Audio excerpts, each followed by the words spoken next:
about Dacky.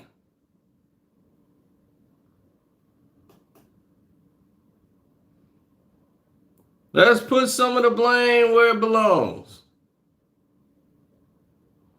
No one was talking really that much about Dak. Dak is normally a person that takes responsibility for a lot of the things that go wrong here. But today, he didn't take that opportunity to do such a thing, did he? I think he failed in that department after the game. Take responsibility. Something that he has normally done in the past, he shied away from it. I'm not sure why, but this was the first time I saw him really deflect blame. As his main focus was the last play of the game, when you had 60 other minutes to perform.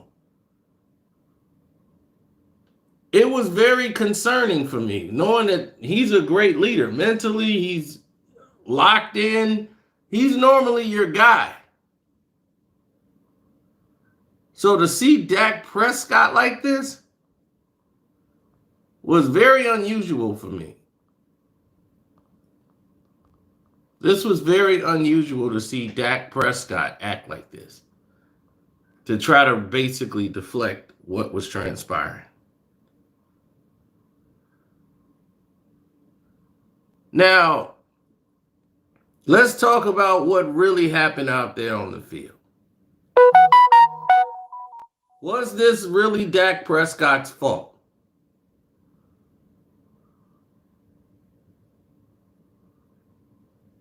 Was this game his fault? Let's look at this.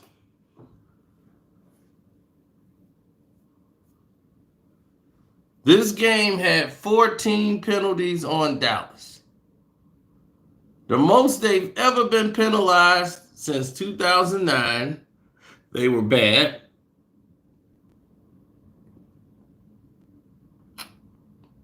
Look at this. The most penalties in the playoff game since 1940. 14 on Dallas, and then on Dallas again in 2009. Oakland, San Fran had 14, and in 1980, Oakland had 14. So, if you look at the penalties, the majority of these penalties were on the offense. They were stupid penalties, undisciplined. When they walked out the tunnel, I remember telling my buddy, I said, T, look at the way the 49ers ran out on the field. They ran out hyped, ready to go. The Cowboys walked out like it was a regular season game. And I watched the 49ers prepare for this game. The 49ers, they came out and prepared for this game mentally. They were watching old Bill Walsh clips, giving them details about the Cowboys' history and how important it is to beat the Cowboys. The 49ers don't have to win another game. They don't. They've already accomplished their Super Bowl. That was the Super Bowl for the 49ers. They're not supposed to be here. They've won their game. They beat the Cowboys. That's it. It don't get no bigger for them.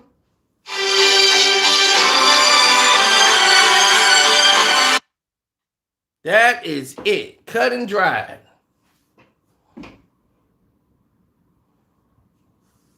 Now let's get to Dak. Dak Prescott, who had about 60 minutes to get the job done. Why didn't Dak Prescott get the job done?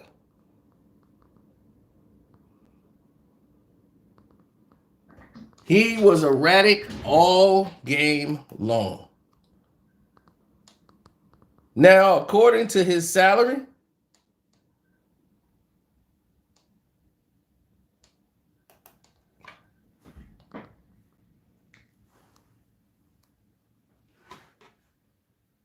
let's go into details about the salary, shall we?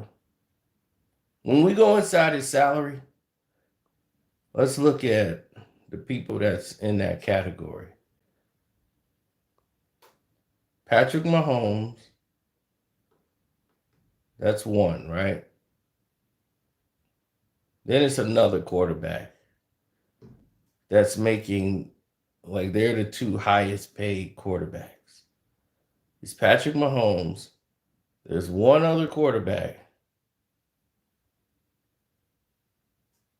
Oh, yeah, the guy from the Bills. The Bills quarterback. And then it's Dak Prescott. Those are the three. Josh Allen, there you go. The three highest paid quarterbacks in the NFL. Josh Allen and Patrick Mahomes are throwing 5 touchdowns a game, putting up over 300 yards a game. Dak Prescott has benefited for beating up on the NFC East or NFC least. Outside of that, with Mike McCarthy over the last 2 years, they're like 6-9. But Dak had them in a position where they had to pay him. He was the guy who had the wins. He had a high winning percentage, and he got his numbers. But you see, a lot of his numbers came in garbage time. But it didn't matter. He had the numbers, paid a man. Paid a brother what he's owed. But what does this rely on? What does this fall on? Jerry Jones not signing Dak 2 seasons ago when he should have. And he would have got him for the $30 million. Instead, they wanted to wait to see what Dak do. Then Dak got hurt. Now you in a rock and a hard place. Skip Bayless, I will give Skip Bayless this. Skip Bayless was the one that said it, and he was adamant about it. He said, let him go and get Tom Brady. Tom Brady wasn't stupid enough. And don't forget to hit the like button, folks. Tom Brady wasn't stupid enough to come to the Dallas Cowboys. And I'm very proud of that fact that he was not stupid enough for that, because he wouldn't have won here. It's too much work to be done here. The coaching staff is not a staff that he would want to go with. This is a Barnum and Bailey circus where Jerry Jones is running things. There's no way. Tom is too smart and been in the league too long to understand who's running the show and how things are going to be ran. And he ain't going to be in there for that.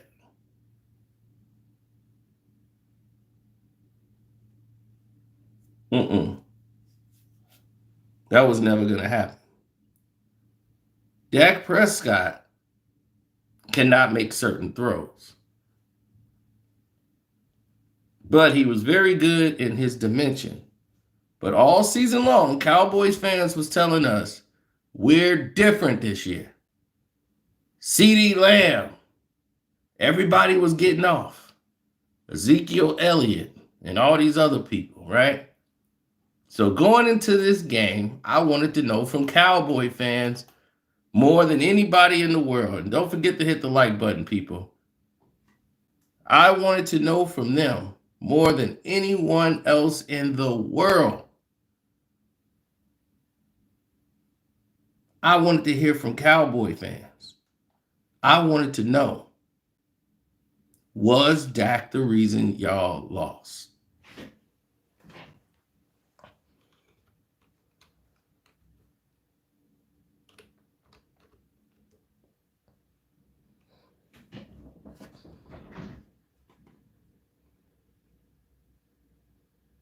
Somebody said, no, it's coaching.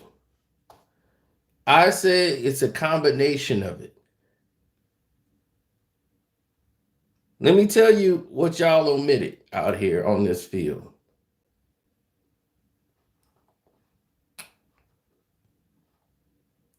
Everybody underachieved. And they said, well, they didn't get the ball thrown to them.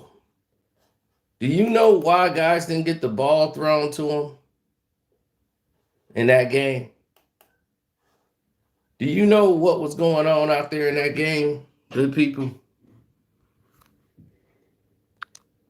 The reason that Dak Prescott wasn't getting the ball to people is because guys were not getting open in the route, and that the 49ers was getting in on Dak Prescott. The front four of the Dallas Cowboy offensive line couldn't hold. Dak had to get off his mark. So most of the routes that the Cowboy runs are timing routes. And when you run those timing routes,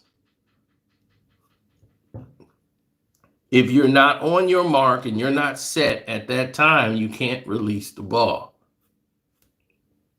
So a lot of the times, Dak Prescott didn't have time to throw. He had to reset. So guys would get open, he couldn't find them because he had to move.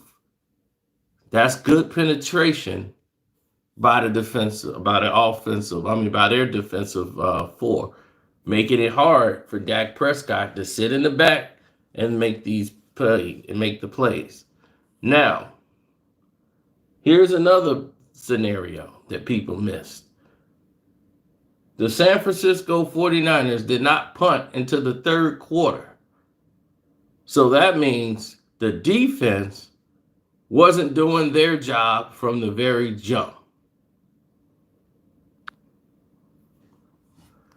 They game planned very well against Dallas. They knew what Dallas liked to run, and they knew how their defense was set up. They had a very young defense, first-year players.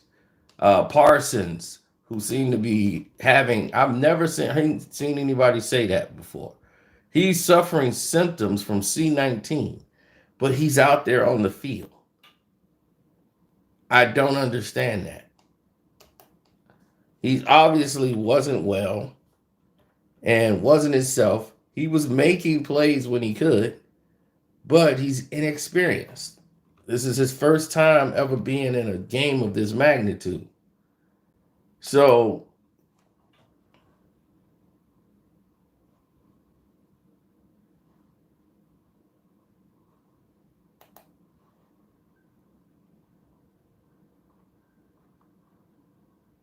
mm-mm.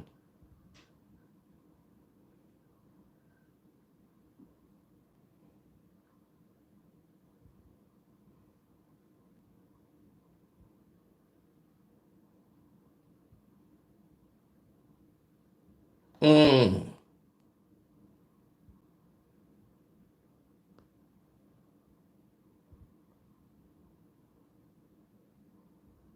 No, well, JJ was, one of them Watts, they were getting back there in the backfield, making it hard, putting pressure over there. Then on the other side,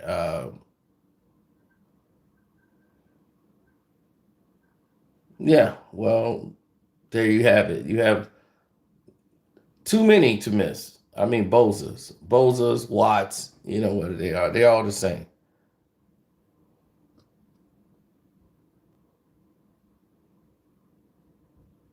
Well, whenever they made a big play, there was a penalty on the offense.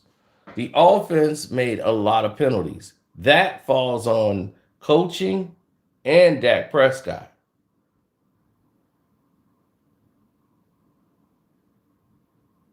They have a very lax way of coaching in Dallas for some reason. I don't understand it. But whatever's going on over there, the coaching staff isn't respected.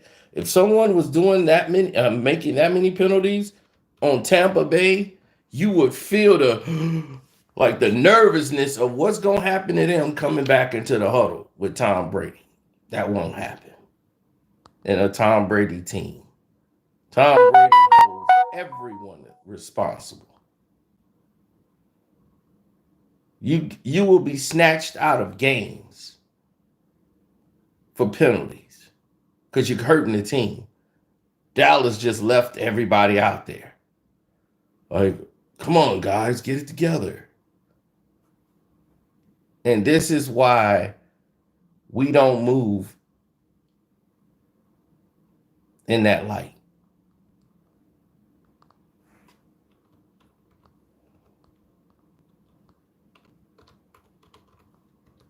Dak Prescott missed some wide open throws and was throwing dirt balls on critical downs when he was open. He was erratic. He was throwing the ball either to the left, to the right of the receivers. He put Coop in a bad position. He put Wilson in a bad position.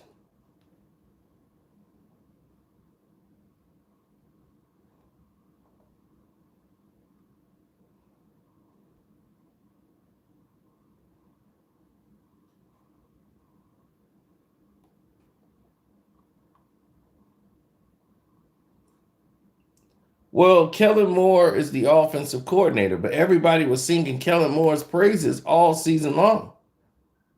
They loved that they kept Kellen Moore. So you got rid of the coach, but kept his offensive coordinator. You start bringing these guys over.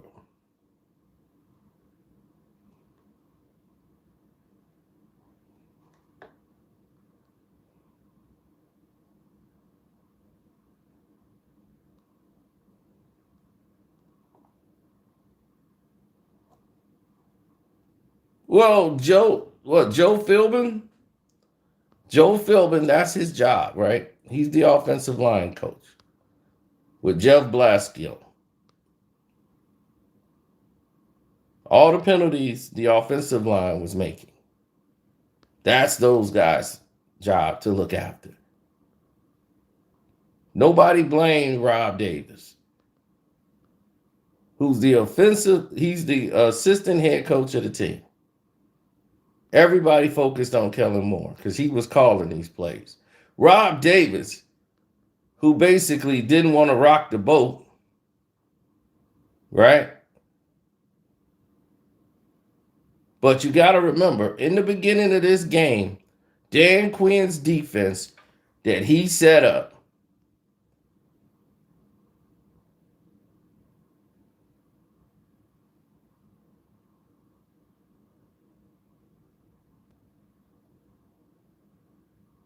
all the schemes that he was setting up,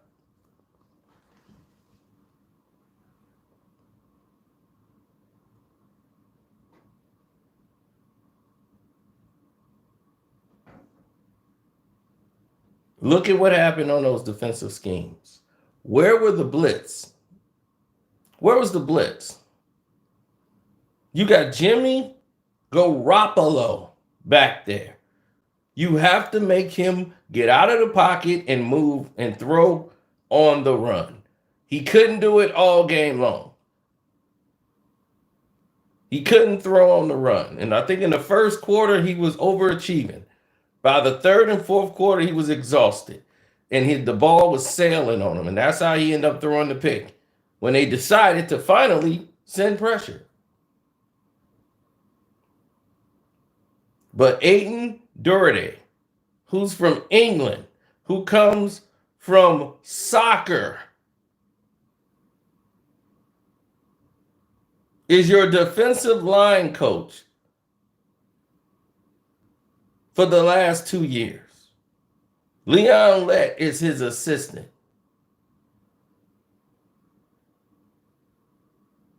Al Harris has done a great job with the D-backs. But Scott McCarthy, Curly, whatever, has to go.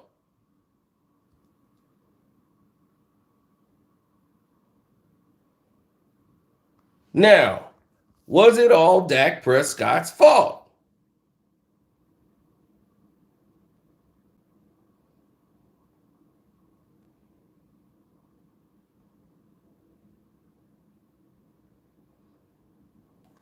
Let's look at what the real problem was.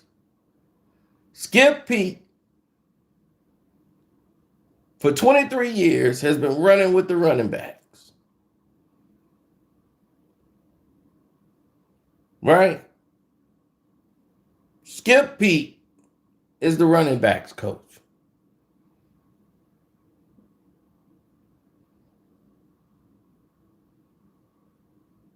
So when you look at the depth chart of all the running backs and what's going on, you start saying to yourself, like, man, okay, we got Corey Clement, our third string running back. We didn't see a lot of him. Tony Pollard, we're using him more on passing plays and not playing him enough when we know we have an injured star running back that we overpaid who's going to have us in the luxury basically every year. We got to shell out money to play Zeke. Another big mistake they made. And Cooper, Amari Cooper, a guy who's a great route runner, but shuts down mentally in big games.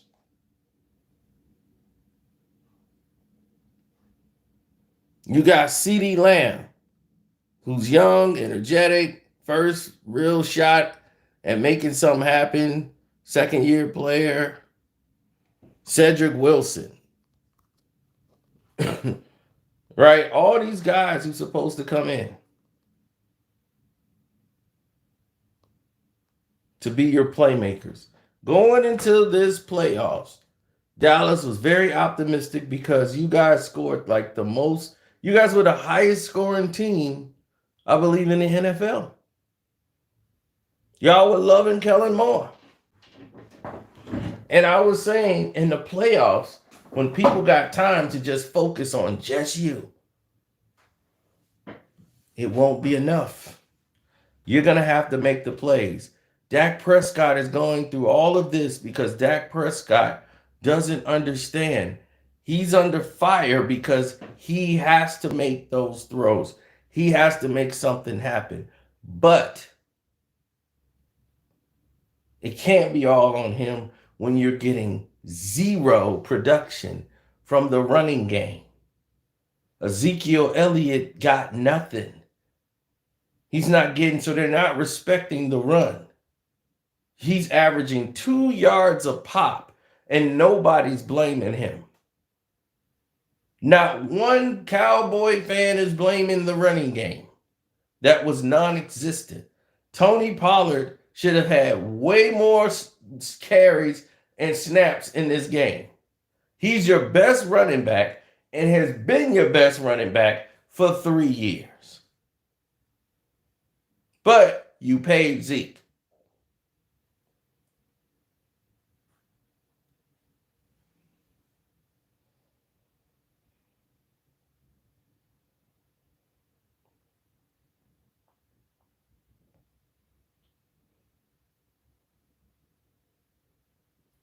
We already know Mike McCarthy was a problem because he didn't do anything in Green Bay.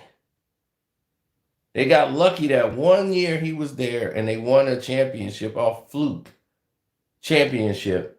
And because of that, how many 12-1, 13-2s, and all of these seasons, they won all these games.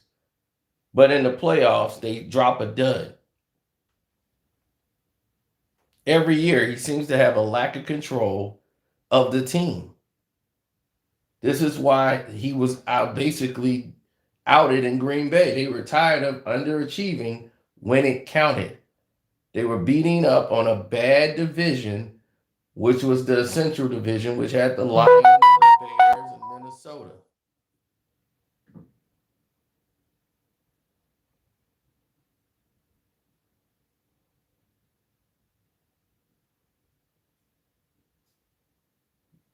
Is Dak Prescott overrated? I believe he's more overpaid. The money is not matching his play. But this is the Cowboys' fault because they let him build up his numbers, build up his wins. Now you have to pay him. I never said Dak was an elite quarterback.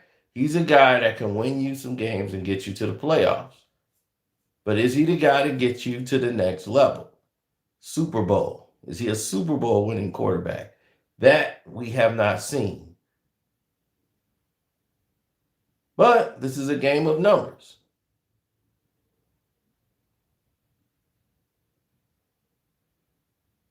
Now let's get to where we're supposed to be. Dalton Schultz did not really get the ball until the third quarter. He didn't get any throws thrown in his direction. The Cowboys was basically using Schultz as a what you would call a decoy. They were baiting the linebackers to respect the tight ends to try to hit them early with the wide receiver slants. They ran a double slant that they missed, where one went deep, which was CeeDee Lamb, and he caught the pass over the top. But it was wiped out by penalties. Dumb penalties. Hands to the face. Holding. Offensive holding penalties that were just crazy. It was like, what? There was no need to hold on a lot of them. Now, I will say about one, maybe one they could have let go. One or two was iffy. I wouldn't have called them. But a lot of them was just mental errors by Dallas. They were dumb.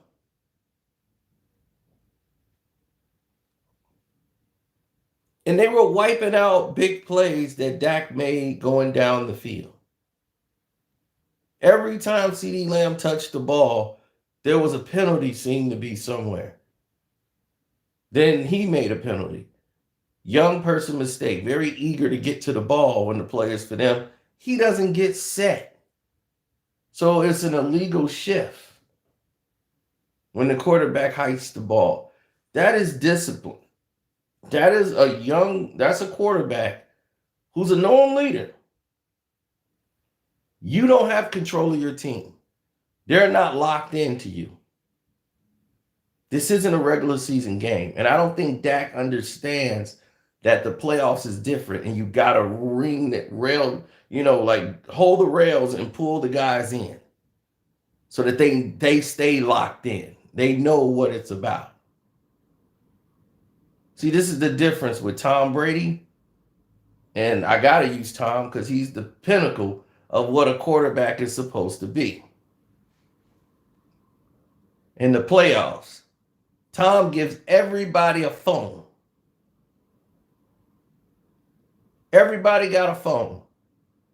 And he video chats, they Zoom chat, and he gets on there and he starts showing the defense and the offense what they need to be looking for in that game.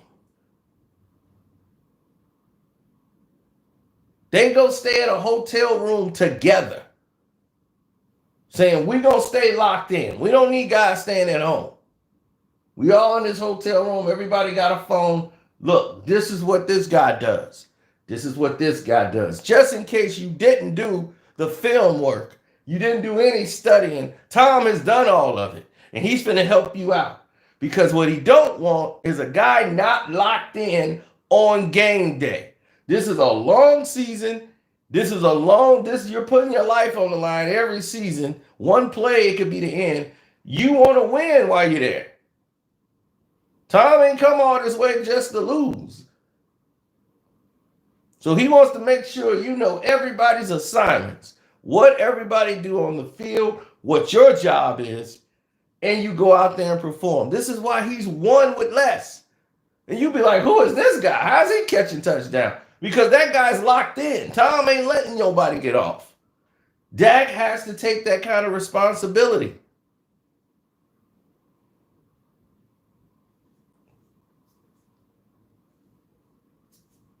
Dak Prescott is 6-9 with teams outside of the NFC least when he's with Mike McCarthy.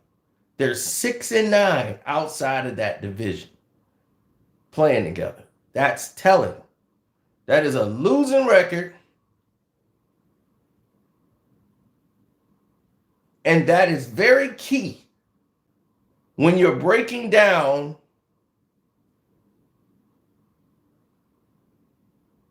what this is all about.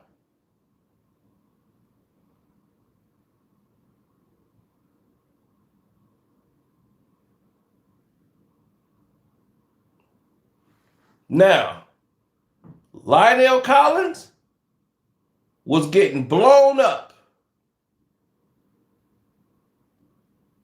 Connor Williams had a bad game. Tyron Smith was getting beat down. Tyler, what's his name? The center, Tyler, he did all right. The center did a great job. Zach Martin, they had a rough That's all I heard about all season. The all-star pro, Lionel Collins, Zach Martin. Connor Williams was terrible. So was Lionel Collins. That offensive line was atrocious.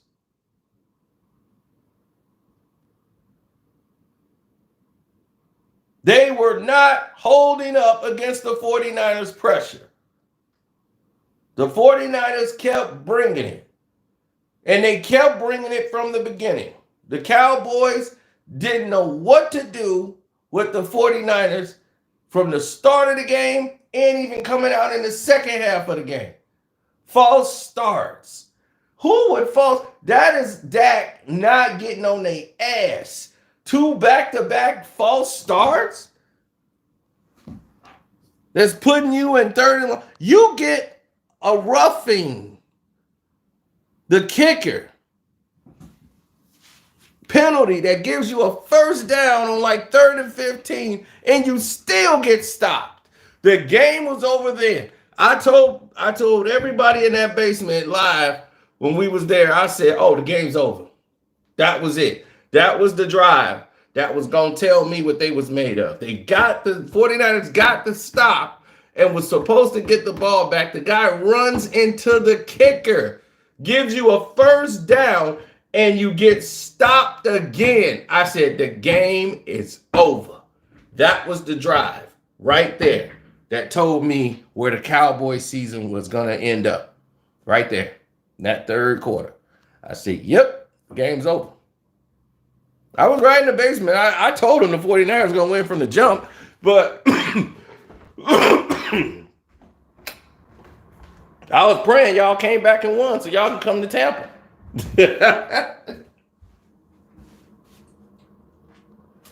There you would have saw it on full display what was going to happen to them Cowboys when we got our hands on them. That was an easy, clear-cut victory. Now, we just got to bring it to them Rams. And there's no team I want to get it worse than the Los Angeles Rams when Crapford sit there and messed up my doggone fantasy football season. So, because he messed up my fantasy football season, his NFL season got to get messed up. And no one better to get him out of there than Brady. Oh, they got their little victory early. They was celebrating early in the season this year. Oh, we got something for them now. Oh, we got something for them now.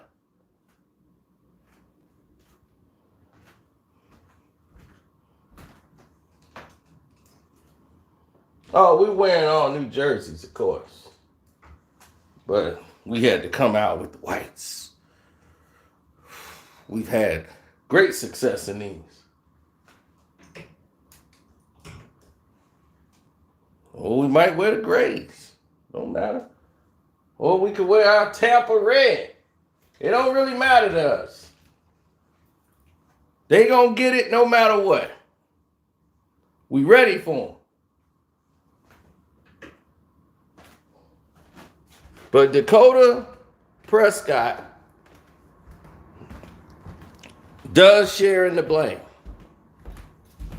But to me, it's an all-around failure. They don't respect the coaching staff. And then a lot of you probably didn't watch Hard Knocks.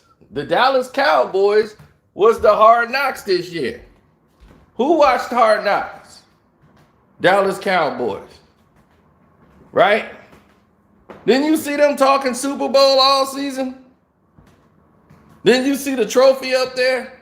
Didn't you see how Jerry Jones thought this is it?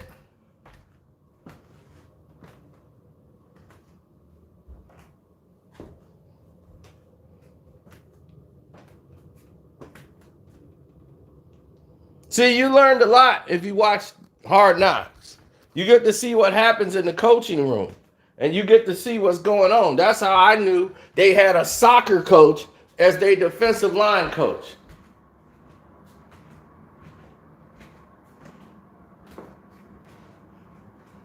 And he's from England. And I said, wow, y'all really believe in this guy. He comes from soccer in Europe. You think the players, and I showed a clip and put it on Instagram to show you how the players didn't really respect him. They all making fun of his accent,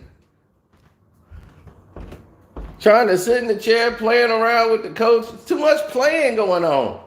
Zeke and Dak playing, stealing each other's bikes.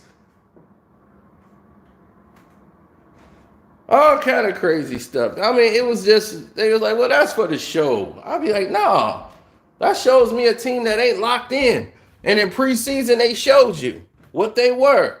A team that wasn't locked in. They didn't feel like a team that was destined to go to the Super Bowl.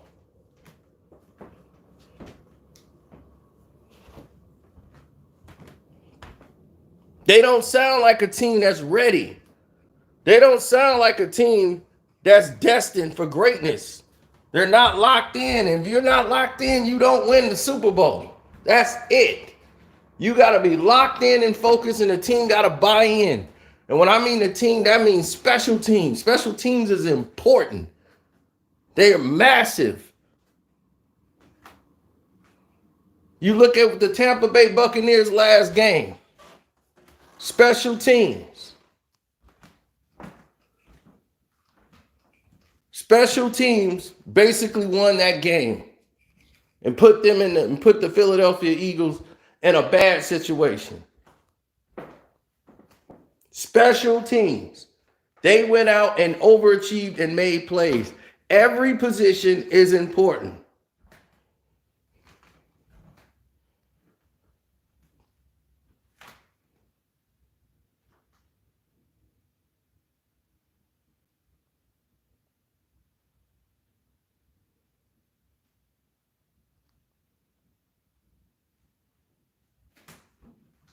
Oh, they covered that in the Man in the Arena, the Tom Brady effect, and how the Patriots start winning after 9/11. They covered that. For those who got ESPN Plus, you should be watching that because they covered the whole, all these controversies were being covered. Deflategate, all of it. I saw the Deflategate one. My favorite one is that undefeated season. And they lost in the Super Bowl with Randy Moss. I almost broke down and cried.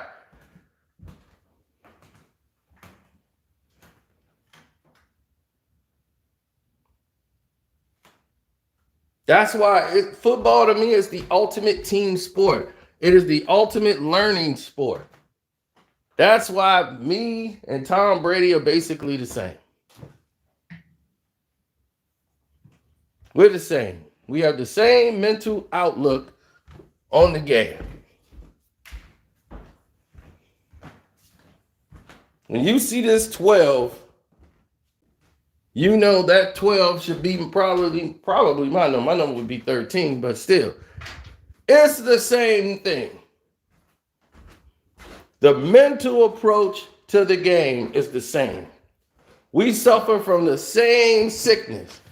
The same sickness that got Michael Jordan, Kobe Bryant, Isaiah Thomas. All us guys have that sickness.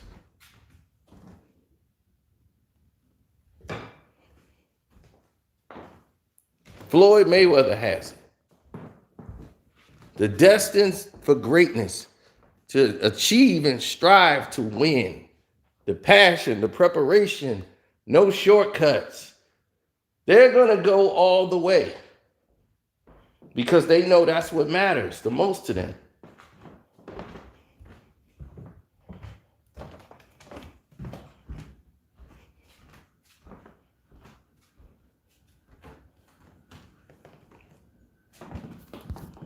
No, he didn't lose to the Eagles. He got jobbed from the Eagles. They wanted Philly to win that game.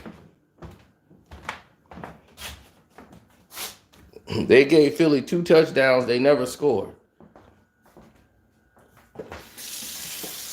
Then Malcolm Butler is removed by the coach right before the game. Tom Brady kept forcing their hand because he kept connecting and kept scoring. He's just like, my God, he couldn't be stopped. He had almost 600 yards passing. That's like unreal. Somebody has that many yards and then they end up losing the game. And he probably still would have scored if they didn't get that fumble. If that fumble don't happen, they score again. Because Tom was coming down that field. You knew it was the imminent doom was on its way. He was fighting the screw job. They wanted Philly to win their first Super Bowl. And boy, oh boy, they was doing everything in their power to screw over the Patriots. Because you just can't have Tom win every year. Right? But Tom didn't come to lose.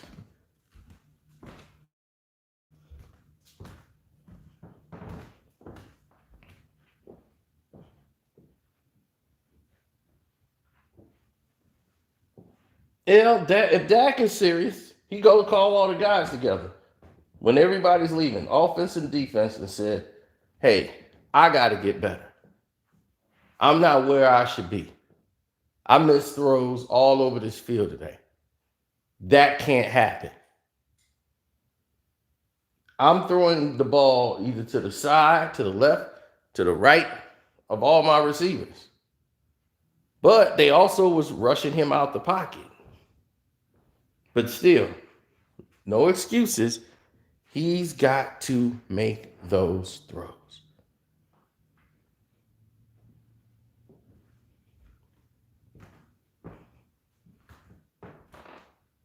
It's no excuses. Dak Prescott has to make those throws.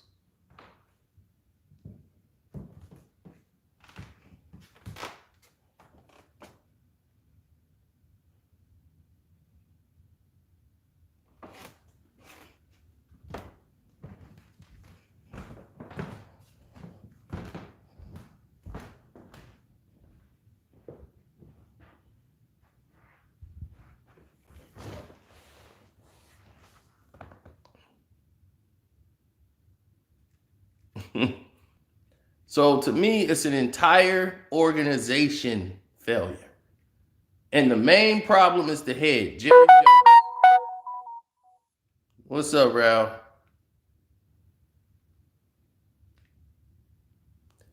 Zach, that you says, is he saying Dak?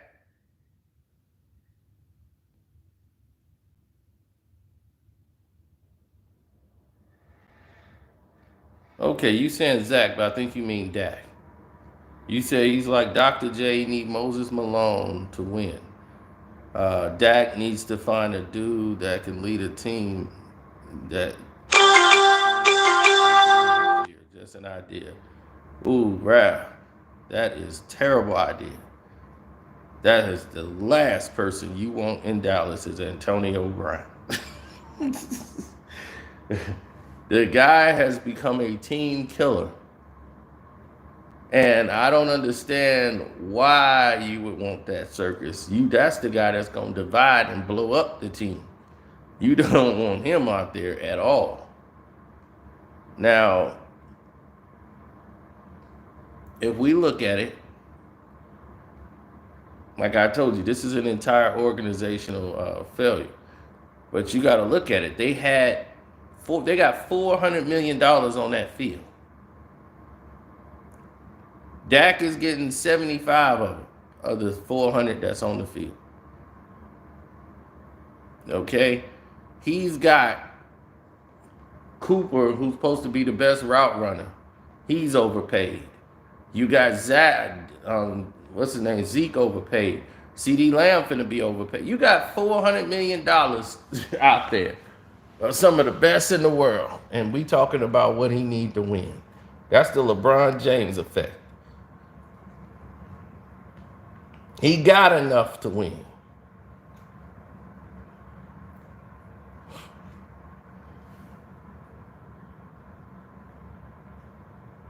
No, the main head of the snake is Jerry Jones. This falls on Jerry. Jerry brought in the wrong coach. Jerry has been making the wrong decisions for this organization for over 25 years.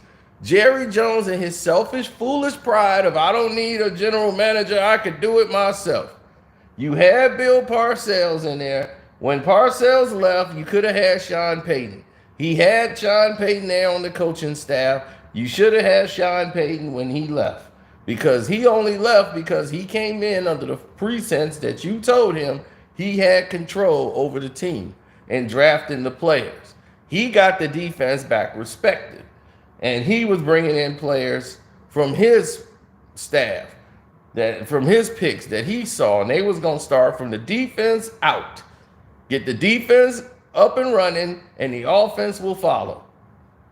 You build a strong defense first. Defense win championships. Tuna had the system in play. They knew how to get to the personnel, but Tuna has to be responsible. He's like, look, I got to be the guy to make those decisions. Then we start to see Jerry intervene in those decisions. And Tuna said, I'll step down. And he did. He stepped down.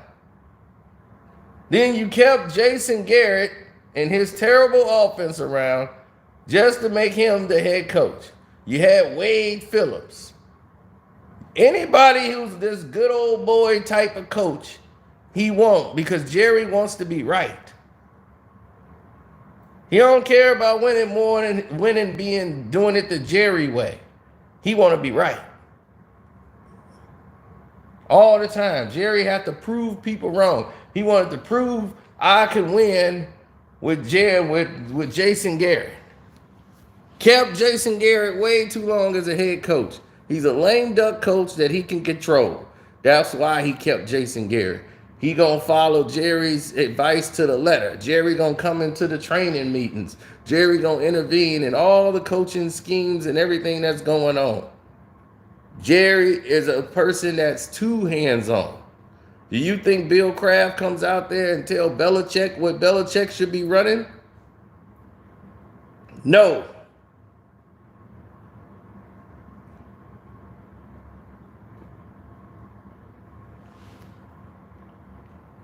Then they said, well, look, they got a good draft, so they got the good players in. They drafted well this year. Yeah, they drafted some players this year for the first time in 25 years. They didn't miss out on players that was key, that everybody knew that they should have.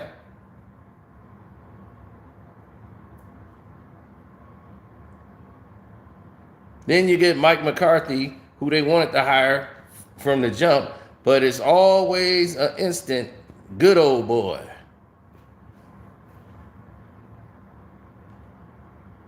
They always get a good old boy, don't they?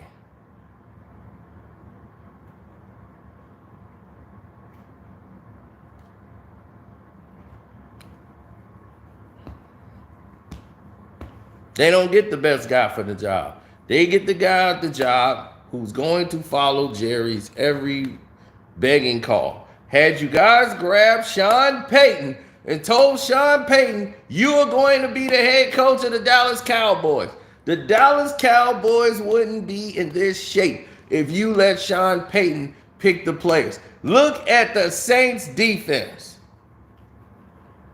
Look at what they got on defense.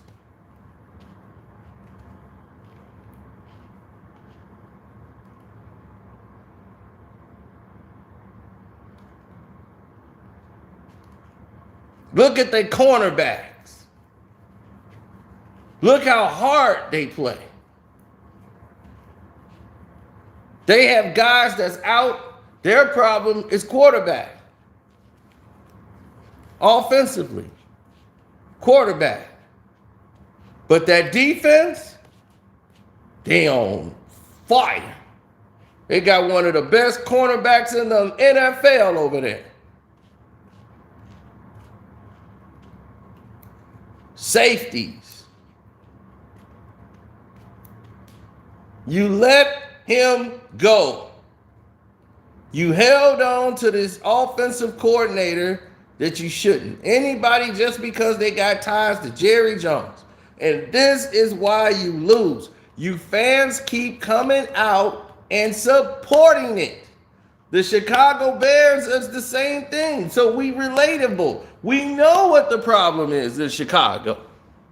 The same thing. The Bears didn't start going out getting serious till the fans said, you know what, we ain't going to the games. When we did that year, the Bears got serious. The Bears said, oh man, they ain't coming out. It's like, exactly, we tired of laying down and going in there and building y'all stadiums and all this stuff and y'all putting this out on the field. Forget that, we'll stay at home. Once you do that, teams will get serious. Cub fans had to threaten to do that for the organization to get serious. It's like, dude, we witnessed too much losing. But as long as y'all keep coming out there holding on to 92 and 94 and 95 and all those seasons and keep making excuses, Dez caught the ball. If you keep living off that, you're not going to go anywhere. You're done.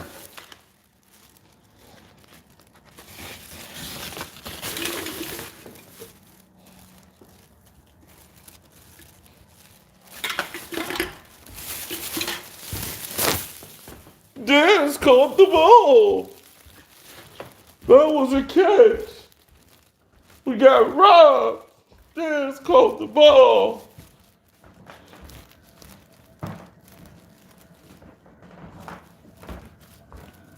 Oh yeah, my Cash App is Carcino. Thank you. I didn't say that. But yes, my Cash App is Carcino.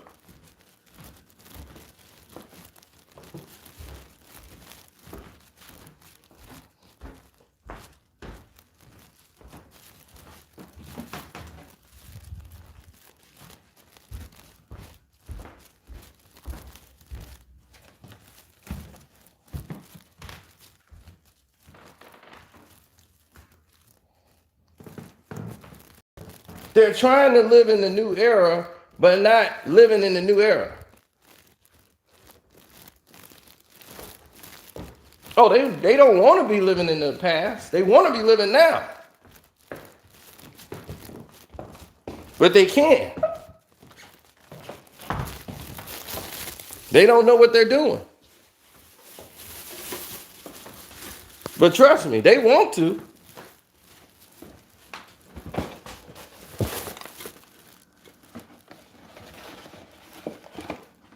But the fans got to make up their minds.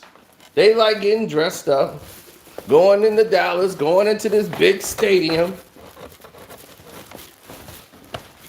We got the best stadium in the world. We got the best facilities. We always come out to the game. Nobody support like them Cowboy fans.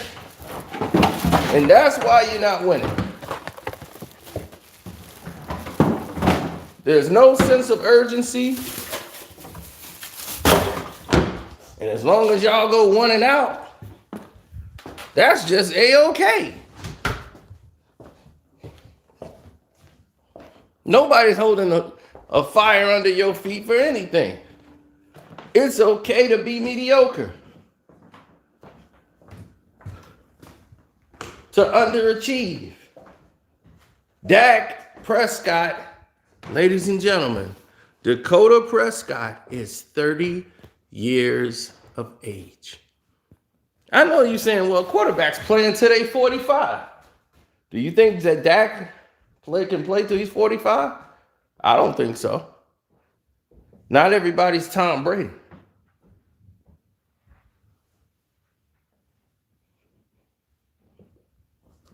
What Obadiah say to the lab assistant? Tony Stark built one in a cave with scraps. I'm not Tony Stark. You better go get Tony Stark. Dak ain't Tom Brady. And he will, neither will he ever be.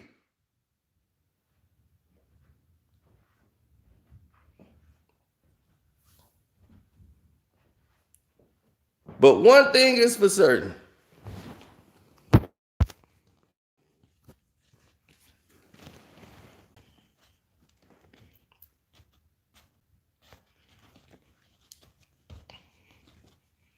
Odell looked good against the Arizona Cardinals passing attack.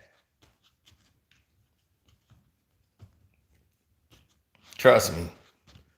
Wait till they play Tampa. Then we'll see how good Odell Beckham looks.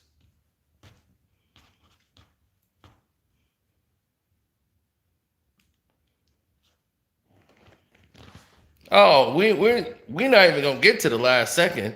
Even if they get that 1 second to make the play, to make the throw, they're not guaranteeing finna score. He's been erratic all game. They weren't gonna get that. That play at the end of the game basically saved face. So where some of the people are putting all the blame on the refs rather than him. Even he was putting the blame on the refs rather than him. And that's once again going to be y'all next season walking into it when y'all winning the division because you're beating up on Washington, the Philly, and whoever else is in this horrible division.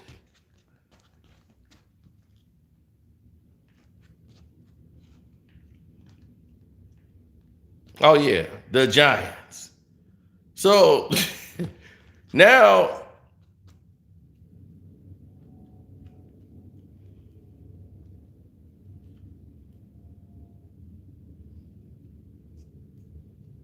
long as they keep beating up on them, they're going to go to the playoffs, even when they didn't deserve to go. They only won because they won a division, so they were in the playoffs. Other than that, they're missing the playoffs. The NFC lease.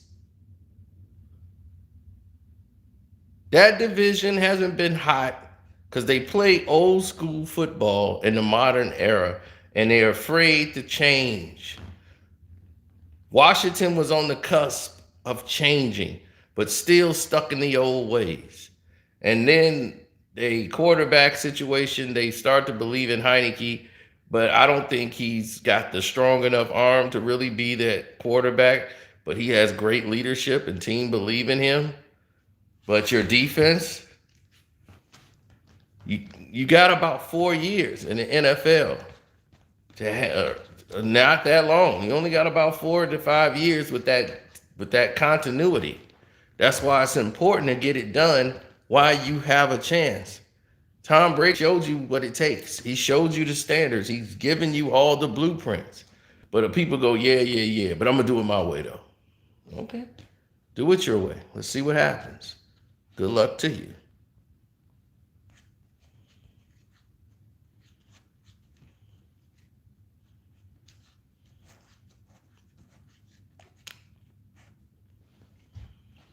Well, that's coaching. That falls not on Dak Prescott. That falls on the head coach. If the head coach don't understand, be able to work on these situations where everybody should know how to handle that situation. Let's get to that last play of the game after he ran the ball. Dak should have went down 10 yards earlier, but okay. He gets an extra 5 yards, right? He gets the extra 5 yards. They still could have spiked that ball with 1 second. Here's the problem that transpired on the play. Once he went down, the referee is supposed to be that far back because he got to wait to see if there's a hold. He's the back ref, so he's got to stop. He comes up a little bit, he stops. He has to survey to watch to see if there's holding on the play and everything behind. As the play goes forward, then he has to move up and run once the play is near its conclusion. So that's fine. He's running as fast as he can to get up there. The center and Dak Prescott screwed up. The center supposed to know to move the ball to the hash, and he has to leave space so that the ref can come in between and get ready to touch the ball. Dak panically is touching the football. Had Dak Prescott, even when the ref bumped into him, came through there, Dak went offline to touch the ball again. He took it away from the center and set it up a yard. The ref comes and takes the ball. Now he's got to move it back up a yard to where they got the line is. Dak shouldn't be touching the ball. Him doing that cost them the 1 second. Him going up there, touching the ball, moving it.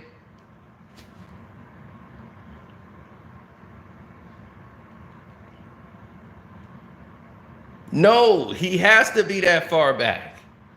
That ref is not, because the ref, that's because he took off and ran, but the referee has to stay there. He's in the back. He has to watch those positions. He's got to watch the cornerback, and he's got to watch for holding. He can't just run as soon as the quarterback is running, because if you're running, your eyes are moving, you can't see things clearly. So you got to be still. See, you guys got to understand how refereeing actually works. And when you, once you know that, that's why they stand still on the field. Because you got to be still, keep your eyes still. Can't be bouncing and running and trying to call holding penalties. You got to watch for flags. That's their job, to make sure everything goes off without a hitch. So they got to be in that position to see the play.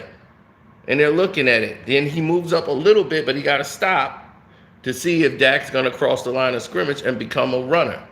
Once he crosses the line of scrimmage, he's committed himself to running the football if he's outside of the hash. So you got to stay in your pocket. Dak messed that play up because he ran too far first. That's one. Two, he knows the referee has to touch the ball. The center should know. The center does not get the proper space to allow the ref to come in between. Anybody else, if you watch Tom Brady run this play, the center normally gives the ball to the referee. And they're looking to give the ball to the ref.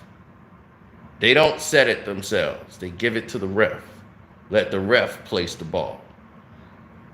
The center always supposed to leave a gap open so that the ref can come right through, so they can have no problem getting through. That's the center's job. Center know, I got to move this ball to the hash. Boom. The ref here, I got to move it to the hash. Let the ref come, do what they got to do. I'll get him the space so he can walk straight through, and we can get this going without a hitch. Dak reaches back and grabs the football. That's where your second went. Oh, thanks, Ishmael. That's right. Debo. What's up, man? Oh, man. I know they mad down there where you at.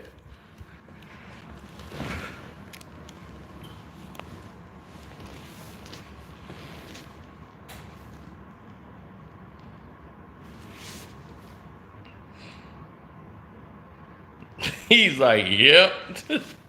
They probably blaming 500 to 600 different people. Now I'm saying it's a whole organizational failure.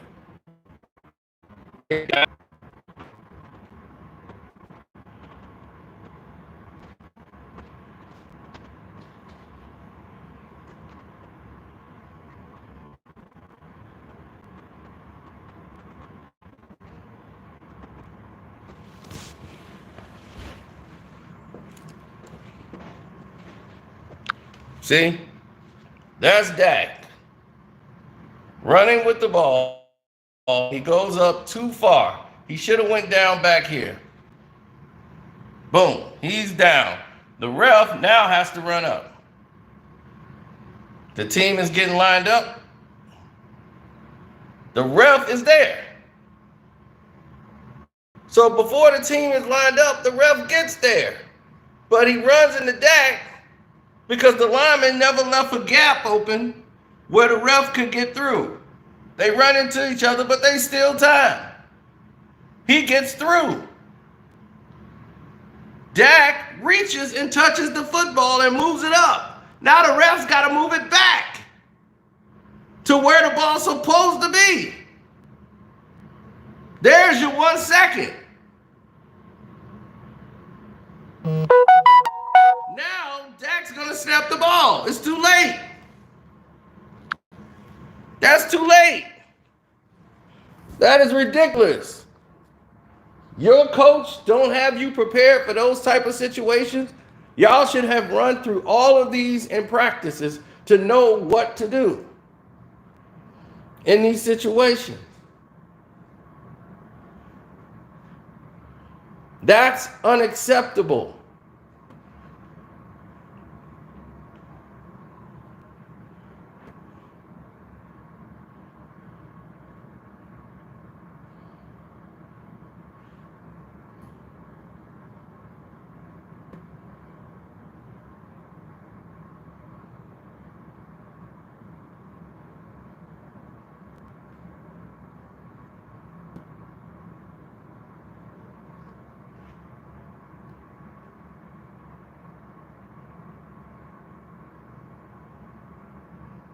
Oh yeah, it's definitely over. You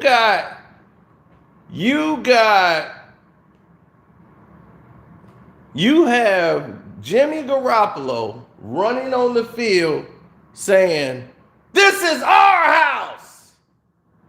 This is our house now." You got Jimmy Garoppolo. Jimmy Garoppolo is saying that. You got Jimmy G like he was out there killing y'all. He is bragging. This is our house now. No sense of pride. None whatsoever.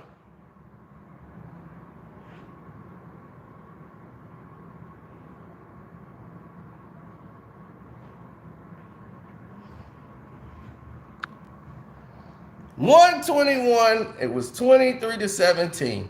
You guys had so many chances.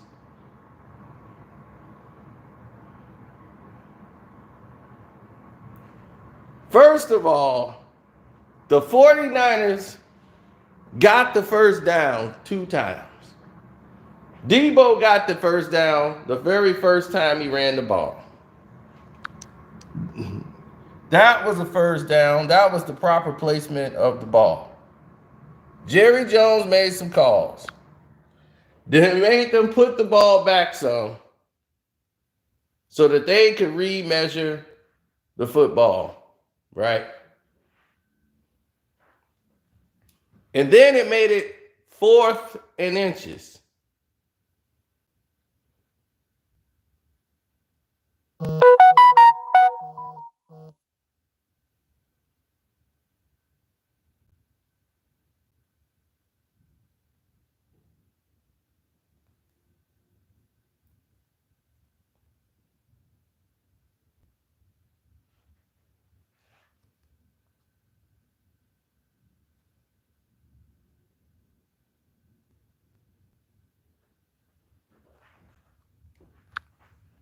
Okay, 4th and inches, right?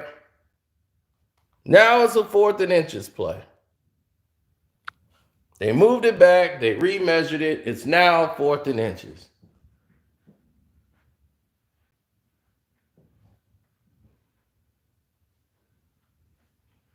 Now you got drama.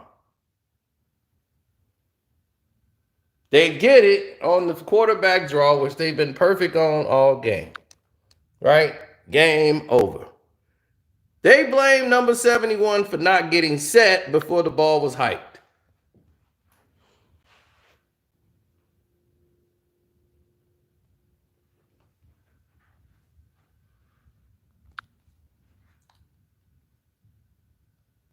See, as he goes up to the line,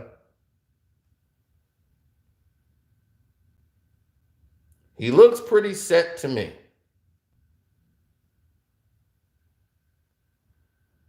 But they don't believe he's set enough. So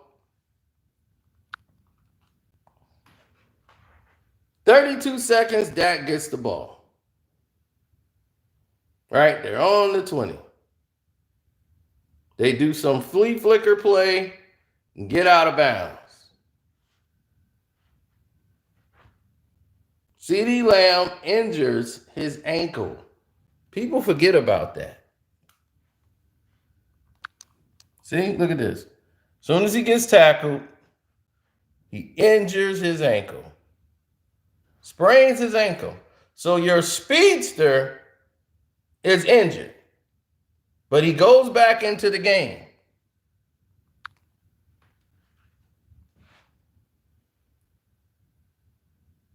So now he's out there hobbled, and it's 24 seconds. No timeouts. They throw a screen pass to Pollard.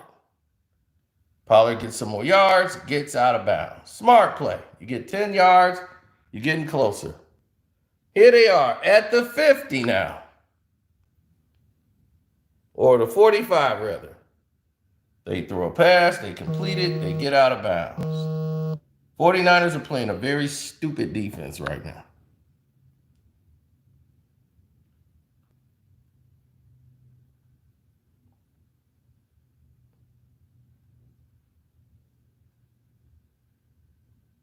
You're giving a team with no timeouts the out of bounds when they all should be tackled and play.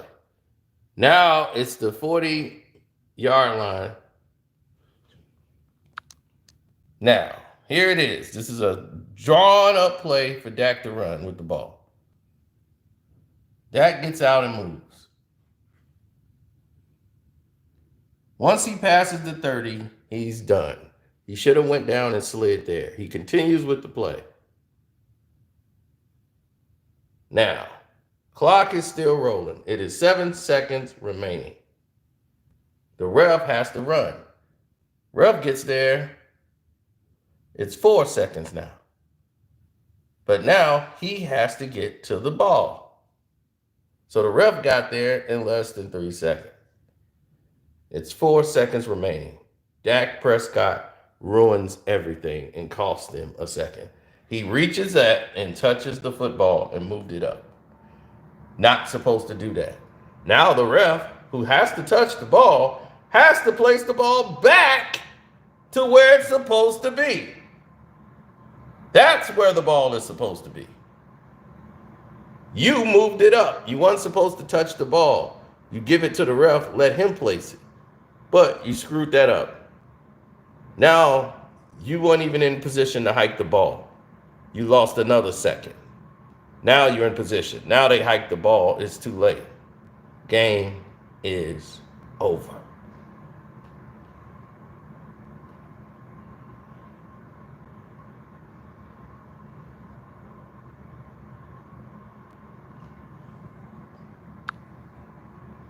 And the reason the game is over, the ball was hiked on time. The game is over because he spiked the ball on the ground. Now the game's over. He got the hike off with 1 second. Then at 0 seconds, Dak spikes the ball. Game's over.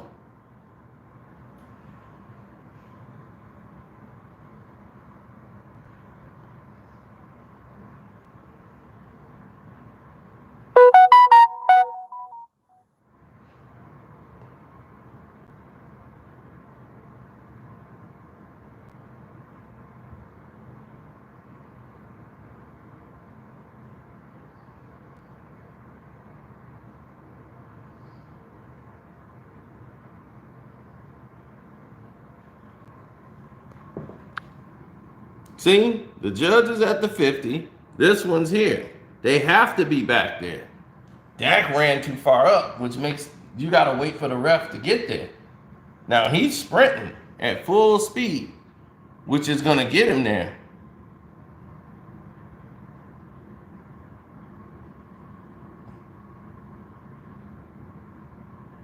Dak is just down now.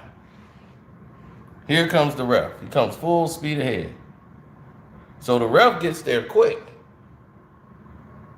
There's more than enough time. He runs through. There's no space for him to get through. He got to cut through. You're supposed to allow him the space to get through. They don't do that.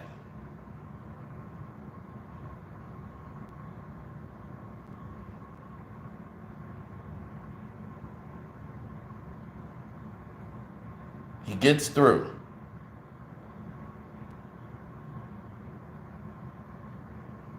Right?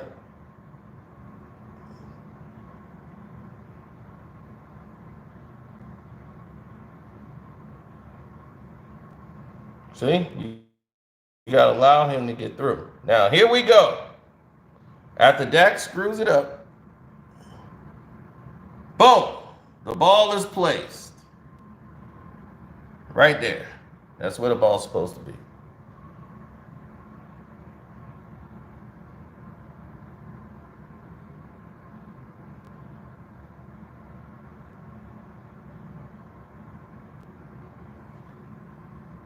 Zero on the clock. He spikes the ball. Game over.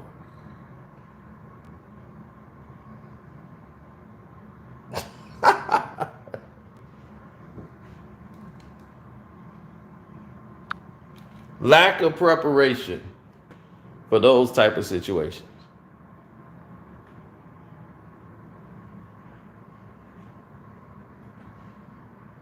Dak should have not went back and touched the ball and try to place it himself.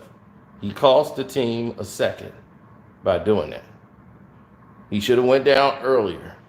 And that's just the final play.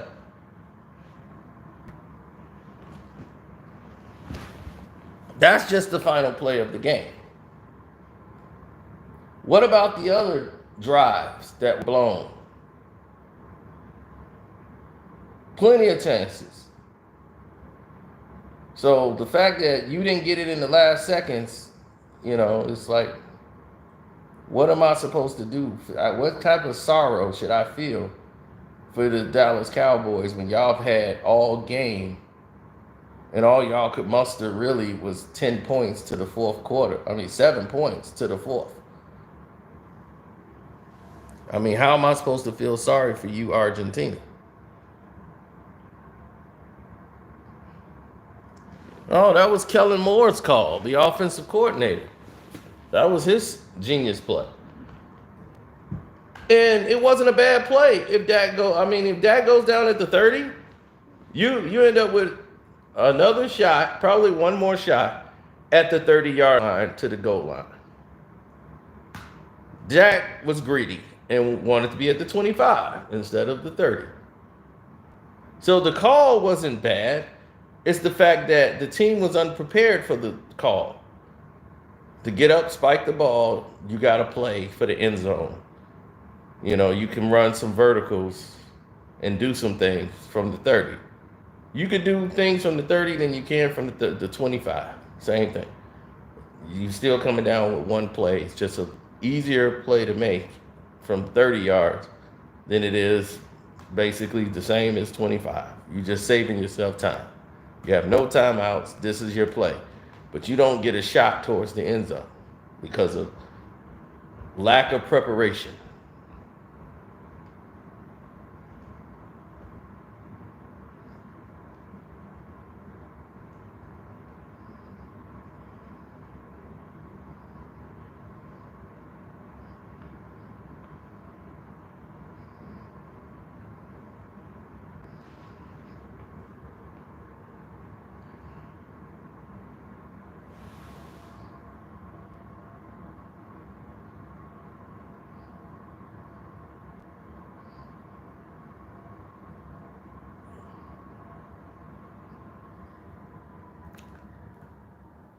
Dak Prescott was never supposed to touch the ball. See, you're another delusional Cowboy fan. He's almost after he gave it to the center, he never touched it again. No, Dak placed the ball.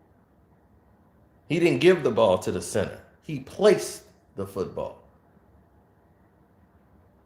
Trust me, we know exactly what they did on the play. You can see it 1,000 times. I know you're a Cowboy fan, and I feel for you because you should know better by now. But your delusion is why you'll be back next year with a hat and a shirt and a paint on your face and failure.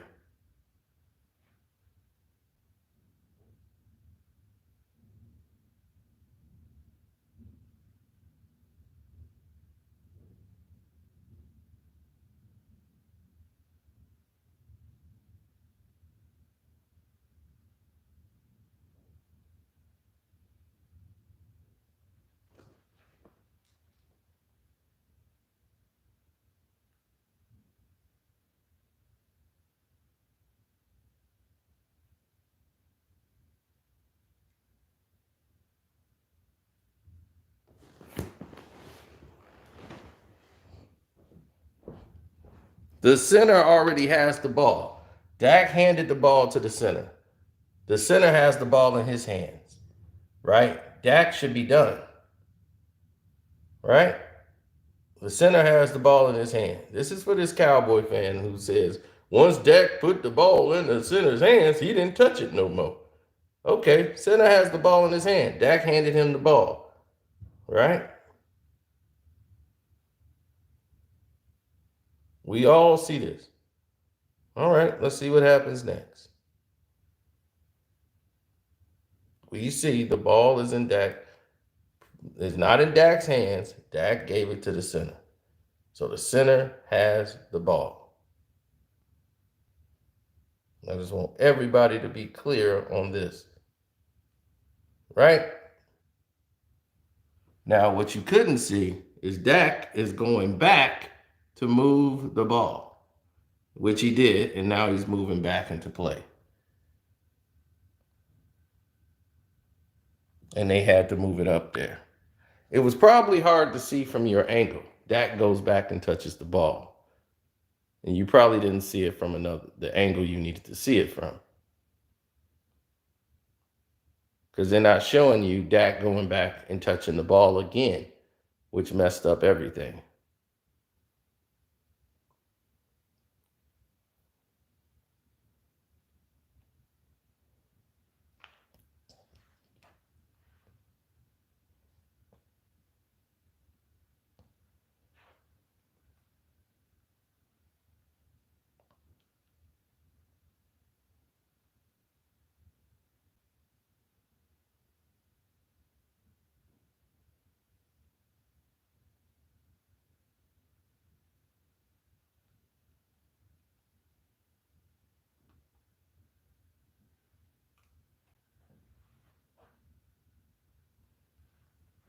Here's the angle you need to see it from. I had to find the right angle. Dak gives the center the ball. The center has the ball, right? Here comes the ref. What is Dak going to do?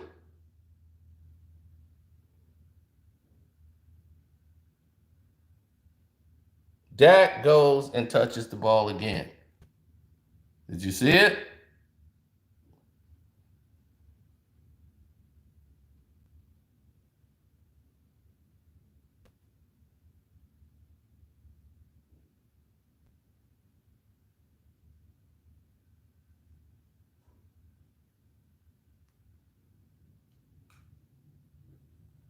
See? Dak went and touched the football again and moved the ball up. That cost you the game. Freeze frame it. I don't have to freeze frame it. Here you go, right here. You're going to see it live. Dak touches the ball again and moved the ball up. The ref moved it back.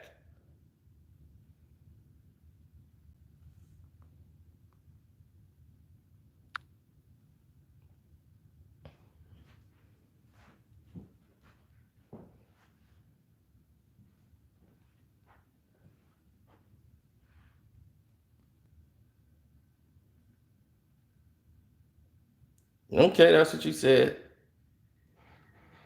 You said Dak hand touched the ground and not the ball, right? Fine. Not a problem. I have no problem educating you on this situation. Center has the ball. Dak shouldn't have touched it no more.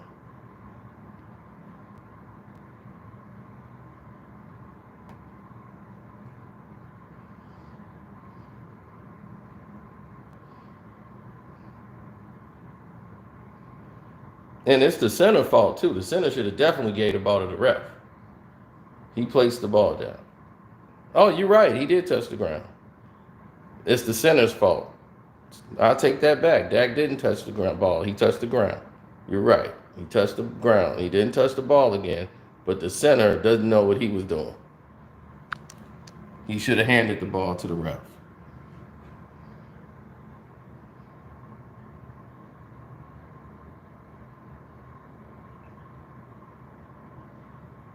Now the ref has got to. This center was very inexperienced. No, this is on your fault. Why did the ref knock him over? Because when you do this, the center is supposed to know I have to leave a space open so that the referee and umpire to get through. That's what they do at the line of scrimmage. First, you're supposed to go find the hash. Then you have to leave the space open for the official to walk through. You give him the ball so he can place it, so you can hike it to the quarterback. You don't set the ball yourself. So the center, everybody blows this play. Now, that's how it works.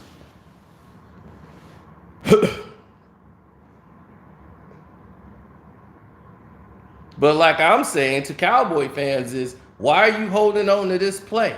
You sucked it up for the entire game. You should have not been in this situation.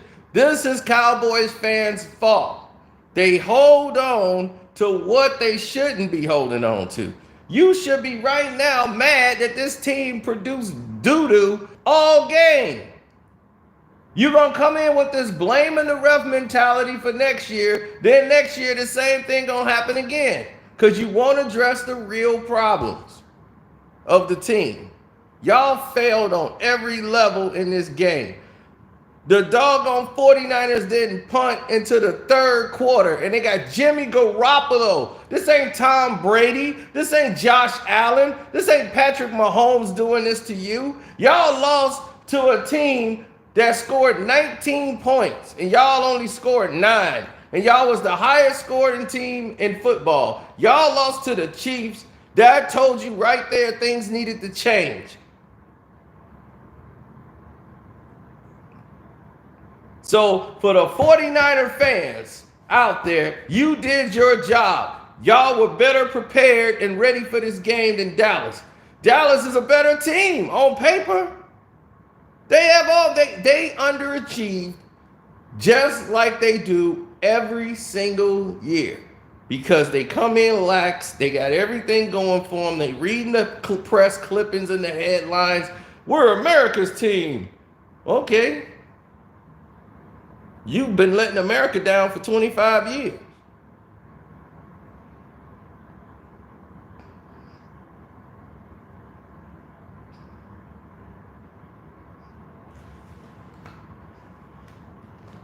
Now, when y'all start getting real,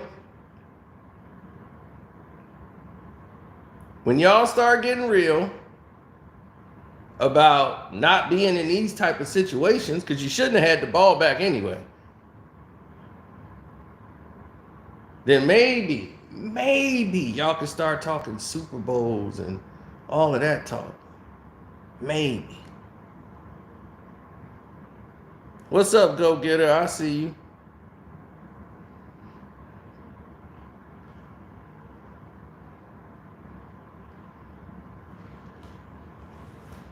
A lot of it's on Dak. He didn't have his offense on locked in. Too many calls, too many offsides.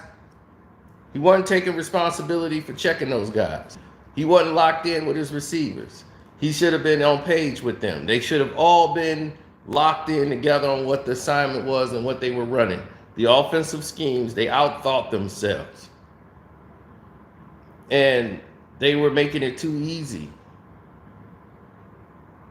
Salute, go getter. They were making it too easy out there for the 49ers.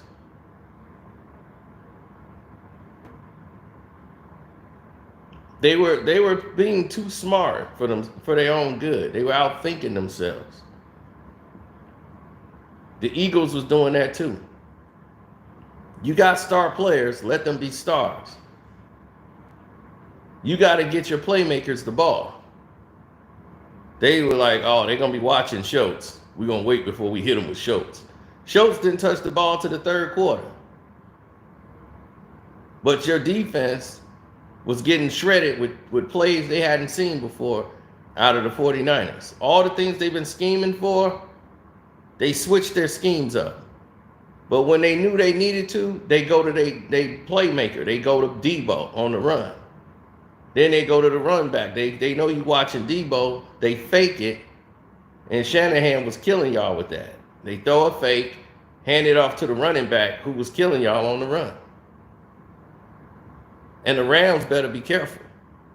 Because if they thinking that, oh, we got the 49ers, they playing in LA. What the hell does that matter? Y'all got a Debo problem for real. Y'all got to you get you see, if Jimmy Garoppolo could make a pass, that's a touchdown. Because your boy Diggs, Alabama, I like him, but he gets fried a lot. And he been getting fried. He was giving up the most yards of any cornerback in the NFL, even though he led the NFL in picks. And I knew he couldn't guard Ayuk. Now I was like, if you put Diggs on him, he gonna show you what he gonna do to Diggs today. And that was the guy I was expecting to explode on Dallas.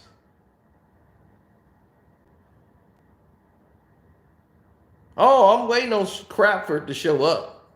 Oh, the pressure is just gonna mount up. See, they got out to an early lead on the Cardinals. Depending on if Bosa's playing on a short week, because see, the Rams got a short week. They lost a day. Don't they got to play Saturday? Are they playing Saturday or Sunday against the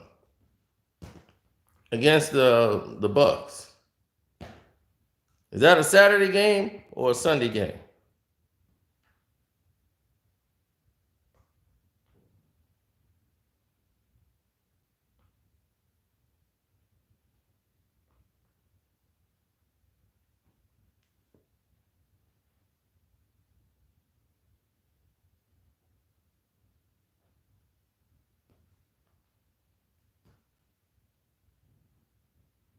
So that's what I'm saying. They got a short turnaround. And they got to go to Tampa.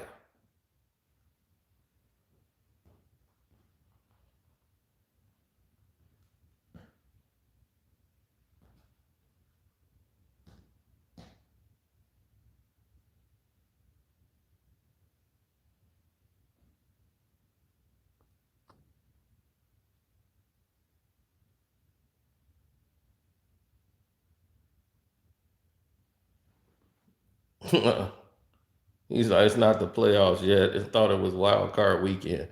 Well, wild card is the playoffs, brother.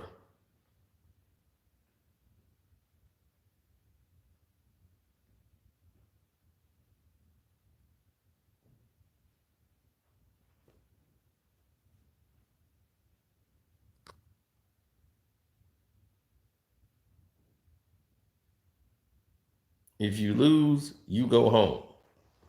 You win, you advance. If that ain't a playoff, I don't know what it is.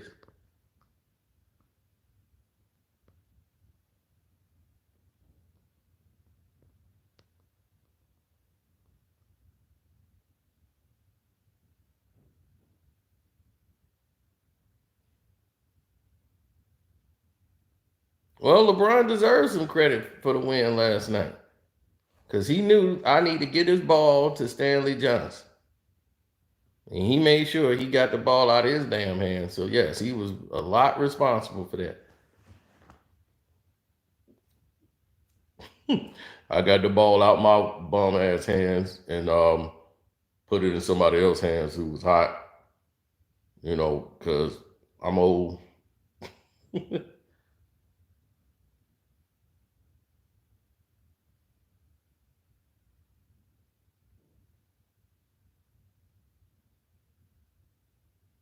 No more Call of Duty on PlayStation.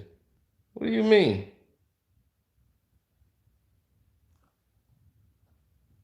What's going on with PlayStation?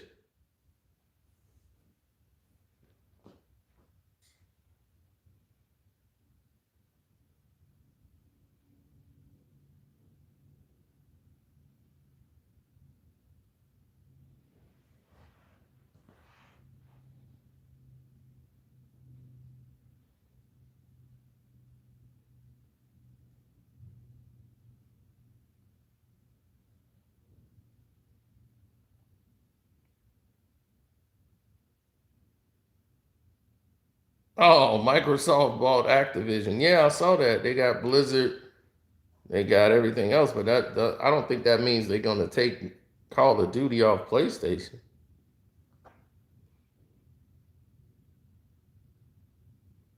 They did. I saw that earlier today. They acquired Activision, but I don't think they're gonna take Call of Duty off PlayStation. If they do, then that's key. If they make it an exclusive game.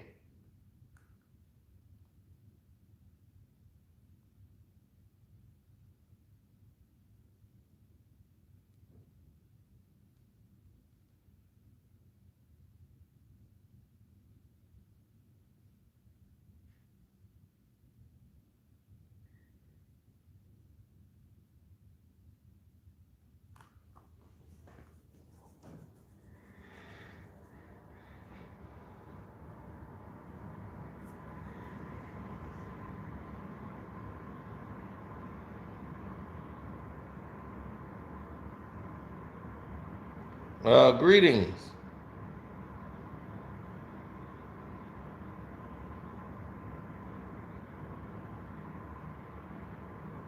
I don't play Call of Duty, so I don't think it's falling off to me.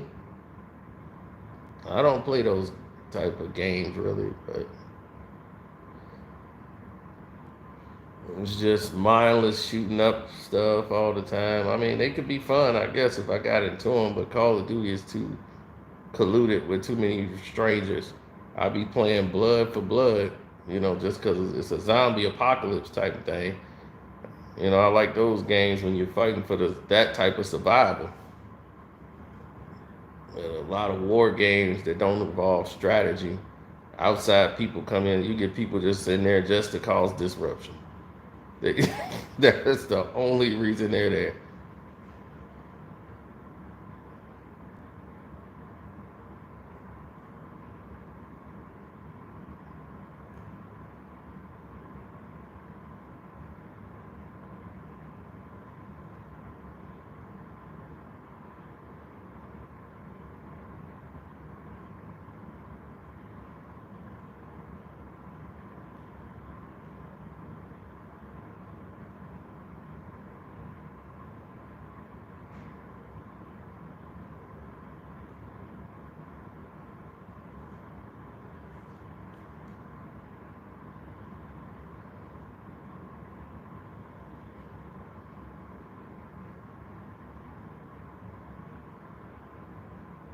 Yeah, well, it is what it is, man. But what you gonna do? Barbecue or mildew?